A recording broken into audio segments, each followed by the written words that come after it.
to go? Go ahead. What's up? Today we are going to explain to you how the timing of an engine works. So basically this is a dual overhead cam system, and the timing chain on this has actually stretched out and jumped time just enough to where it affects the ability to run. It hasn't actually made contact. The pistons haven't actually made contact with the valves. If you have that, it's a catastrophic failure.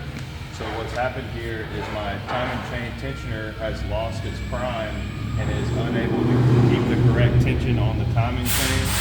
So therefore it has allowed slop in the chain, and the chain has skipped a tooth.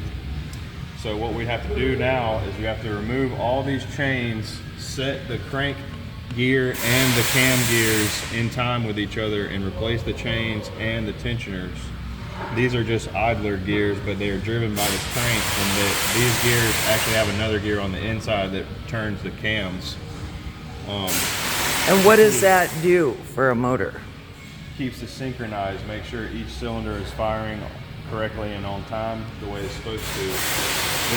This one had a slight skip to it because it was out of time just a little bit on the exhaust cam.